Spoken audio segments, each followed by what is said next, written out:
नहान की नोमई कामनाबा दा सोबा मी अनि अहुम दो रिम्स पोरागा थम्मदो मणिपुर पुलिस ना स्टेटमेंट हम तो थोकत्री सरकार की पॉलिसी गवर्नमेंट की पॉलिसी सिंगजिबो स्टेट की फेवर दा मियाम की फेवर दा पुन्ना थेंगनमिदा चंगी हाबसे सिम तंग हाइजगे सिगी जून 19 की थौरम जे चाही खुदिंग की पांथोकपदो ngasi kunmarक सुरे हाइतारेगा kunmarक सुबजे मरु ओइ से जून 19 से मणिपुर मियामना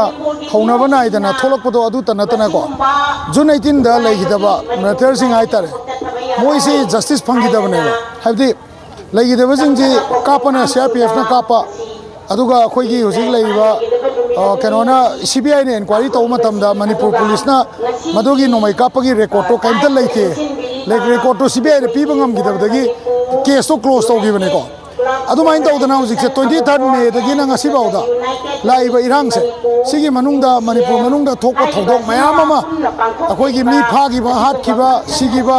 असिबा फंगदबा मयाम सिगी जस्टिस से हुजिबा वेटेड ओइरि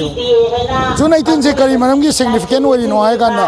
मणिपुर गवर्नमेंट तोंगान तोंगान प्रूफ सिंगा प्रेस कनो पीस्टोक तोंगान चथैबा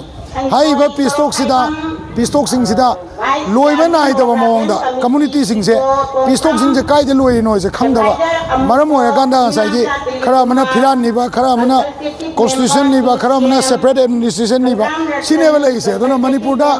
लैबा प्रूफ सिंगजिबु खाइदोंनाबो होनाबदा गवर्नमेंट ऑफ इंडिया ना लौखलिबा थौदांग मयाम अदगी 23 मे दगी ना ngasi बाउदा सरकारना लौखतपा ngam स्टेट मयाम जे नौहौना निंगसिंगा गांदा मणिपुर मयाम से अपुनबा मणिपुरी खुनाय अमा ओइना लौसलगा अखोय मयाम लक्षन मिना गांदा भारत सरकार की पॉलिसी गवर्नमेंट की पॉलिसी सिंगजिबो स्टेट की फेवर दा मियाम की फेवर दा पुन्ना थेंगनमिदा चंगी हाबसे सिमतंग हाइजगे सिगी गवर्नमेंट ना को से कनमा हाइजगे बा नरांगान गवर्नमेंट वैली दा पीस लैरे ना गवर्नमेंट लौबिरी से को अखोय की वैली मनुंगदा लैरंबा विलेज गार्ड मयाम खुलाई पाइरम मयाम दो गवर्नर दा लोइ पिथोकरेदना को अदुगी मतुंगदा पीस लैरे ना लौगाना तंगाई फदना प्रूफ खरागी मीसु सिदा दुम लायेंग लायेदना को लागान सिदा गवर्नमेंट ऑफ इंडिया डिजाइन जे येंगोबा नान गे नोमई कामनाबा दा सोबा मी अनि अहुम दो रिम्स पोरागा थम्मदो मणिपुर पुलिस ना स्टेटमेंट हम तो थोकत्रीबा हाबदि करम नोमैना पालिनो कनाना पालिनो कमाइन तौबनो सिना मरम ओरगाना ऑटोमेटिकली नान दो मियाम दो हौनबा नाइदना रिम्स ता चलगा अदुगी पाखुम नीरुरी दुनेबको अदुना मरम ओरगाना हुजिकसु 23 मे की वाउ सेपरेट एडमिनिस्ट्रेशन तानबगी वाउ फिरान की कॉन्स्टिट्यूशन की वाउ मयाम से